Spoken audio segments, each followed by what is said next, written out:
Mengapa sampai Yudas bisa hianati Yesus? Yudas menjual Yesus karena dia tamak akan uang. Ya, dugaan ini cukup layak diperhitungkan karena memang ada catatan tentang sikap Yudas yang tamak uang, sebagaimana diceritakan Yohanes 12 ayat yang ke-6.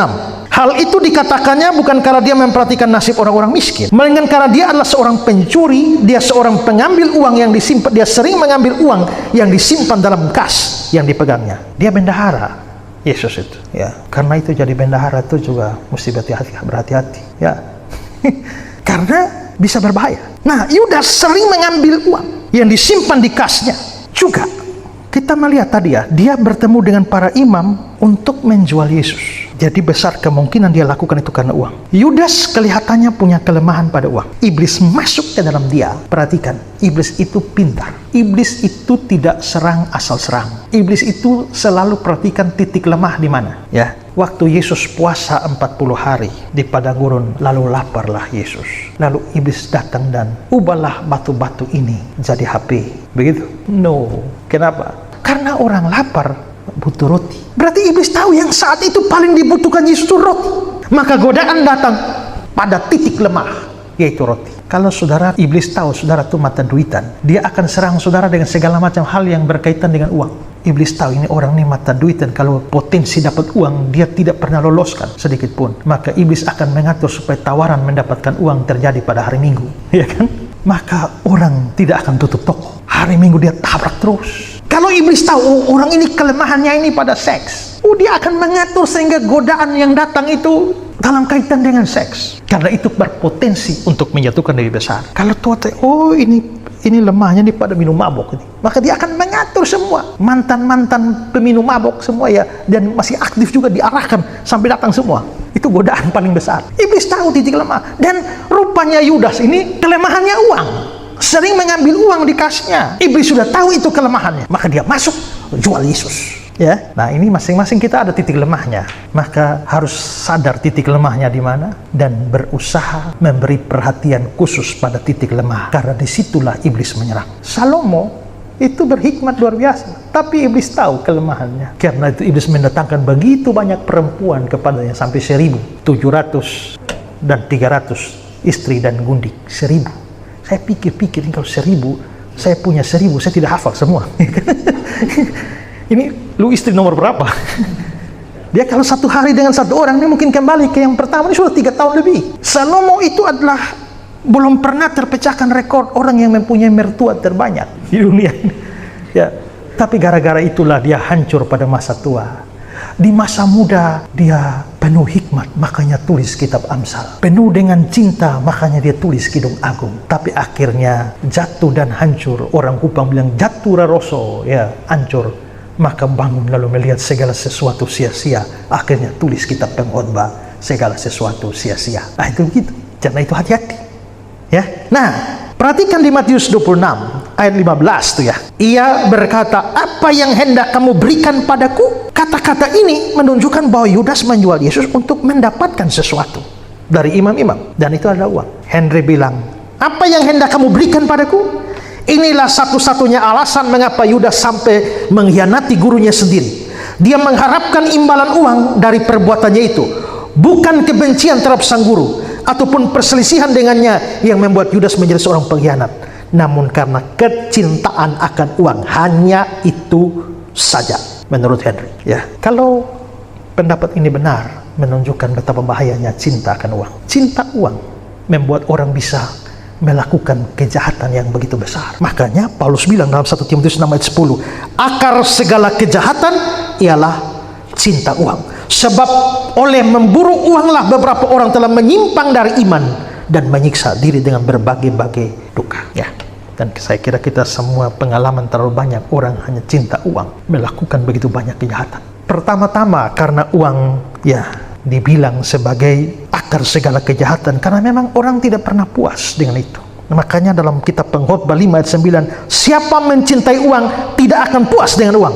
Siapa mencintai kekayaan tidak akan puas dengan penghasilan. Itu pun sia-sia. Orang bilang itu seperti orang tamak, itu seperti minum air laut. Haus, minum air laut, tambah haus lagi, tambah haus lagi. Maka orang tidak akan pernah puas. Kalau orang cinta uang, orang tidak mencintai uang, dia akan bersyukur dengan apa yang ada pada dia, tidak salah menjadi kaya. Dalam cerita Lukas 16, ada orang kaya dan Lazarus. Yang masuk neraka siapa? Orang kaya. Yang masuk surga? Lazarus yang miskin. Tapi ingat, yang miskin-miskin jangan senang dulu seolah-olah akan masuk surga, ya kan? Tapi yang kaya jangan takut dulu bahwa jangan-jangan saya masuk neraka. Karena di surga Lazarus ketemu siapa? Abraham. Abraham di dunia kaya atau miskin? Kaya. Berarti di surga ada orang kaya seperti Abraham, ada orang miskin seperti Lazarus. Maka memungkinkan di neraka ada orang kaya seperti si orang kaya Lukas 16, tapi juga ada banyak orang miskin juga masuk neraka. Sudah di dunia miskin, mati masuk neraka lagi. Sial amat dia. Karena penentu surga neraka tentu saja bukan kekayaan, ya. Tapi kita bisa melihat bahwa ya tidak salah menjadi kaya, tapi yang menjadi persoalan itu adalah cinta akan uang. Demi uang orang membunuh, demi uang orang menipu, demi uang orang mencuri, termasuk curi kolekte. Hanya karena cinta uang orang bisa melakukan kejahatan apapun. Dan berapa banyak pendeta ya justru menipu begitu banyak dan memperkaya diri sendiri. Uang yang seharusnya diberikan jemaat dengan tulus untuk pelayanan digunakan untuk kepentingan diri sendiri. Ya, saya dengar cerita bahwa ada satu gereja yang setiap tahun memberangkatkan kira-kira 30 pekerja semua tur Israel. Itu program rutin. Dari mana? Dari kolekte. Kalau mau pergi tur ya pergi sendiri pakai uang sendiri. Masa jemaat memberikan uang begini banyak untuk pelayanan lalu dipakai jalan-jalan? Kalau 1-2 orang mungkin ya untuk supaya hamba Tuhannya punya wawasan lebih ya kita biayai dia, oke lah. Tapi ini semua sampai penerima tamu semua tuh berangkat semua. Maka semua rajin pelayanan karena berpeluang tur, ya. Nah, karena uang itu bisa bahaya, ya. Dan justru kelemahan dosa paling menyolok dari guru-guru palsu, nabi-nabi palsu itu Alkitab mengatakan itu uang. Coba lihat Mika 3 ayat 5. Beginilah firman Tuhan terhadap para nabi yang menyesatkan bangsaku, dan apabila mereka mendapat sesuatu untuk dikunyah, maka mereka menyerukan damai. Oh, Tuhan memberkati, damai sejahtera bagimu. Yang penting ada yang dia kunyah, ya kan? Ada yang masuk mulutnya, ya. Tetapi terhadap orang yang tidak memberi sesuatu ke dalam mulut mereka, maka mereka menyatakan perang. Oh, Tuhan murka kepada engkau, Tuhan tidak akan memberkati engkau, Tuhan kutuk engkau. Tapi coba kalau kau kasih apa yang dikunyah, oh dia kasih berkat terus. Dia khotbah ini hanya berkat melulu dari ujung ke ujung. Tuhan memberkati engkau dari ladang sampai tempat tidur semua keluar, ya kan? Nah, 2 Petrus 2 ayat 3, dan karena serakahnya guru-guru palsu itu akan berusaha mencari untung dari kamu dengan cerita-cerita isapan jempol mereka.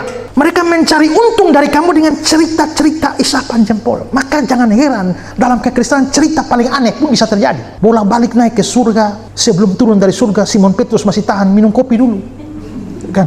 Ngopi dulu dengan Petrus baru datang, dan banyak orang percaya, ya. Padahal itu cerita-cerita isapan jempol, dan menurut ayat ini itu untuk mencari untung. Barclay bilang begini, keinginan akan uang bisa merupakan hal yang membahayakan. Keinginan tersebut dapat membuat seorang menjadi buta terhadap kesopanan, kejujuran, dan kehormatan. Keinginan seperti itu akan membuat seorang menghalalkan segala cara asalkan dia memperolehnya. Nah, karena itu uang tidak salah, tapi cinta uang, saudara bayangkan, Alkitab menyebut banyak dosa. Dalam 10 hukum ada sekian larangan. Larangan paling pertama apa? Ya, hukum pertama apa? Ya, jangan ada padamu Allah lain di hadapanku. Yang kedua, jangan buat patung atau apapun untuk ini.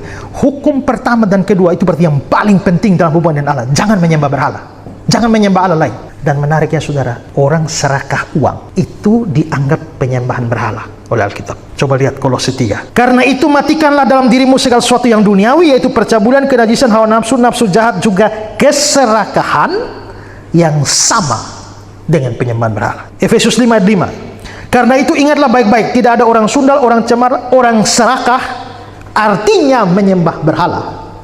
Jadi keserakahan itu dianggap levelnya dengan penyembahan berhala. Itu artinya sebuah dosa yang besar. Karena itu memang mengantisipasi semua ini adalah penting merasa puas dengan apa yang Tuhan beri.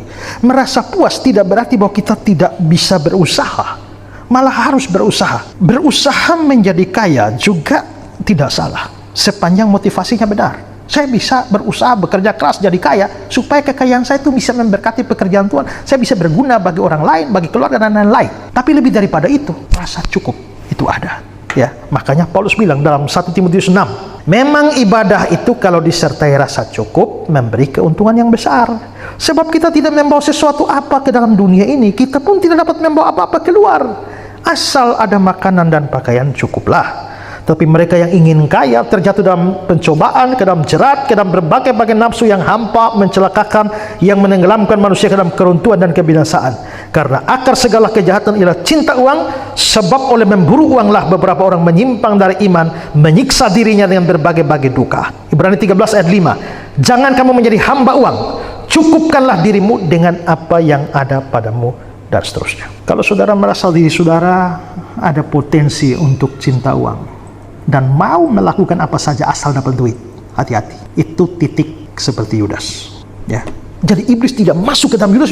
Yudas tiba-tiba kayak orang kesurupan lalu tidak tahu apa yang dilakukan. Tidak. Iblis bisa merasuk, tapi iblis bisa masuk tanpa merasuk dan hanya mempengaruhi pikiran dan hati. Mengapa bisa masuk? Yudas bukan orang percaya. Kalau dia sungguh-sungguh percaya, tidak mungkin ya diarahkan sedemikian. Kita bisa digoda, tapi diarahkan dan dikuasai hati dan pikiran sepenuhnya. Sukar. Thank you for the happiest year of my life.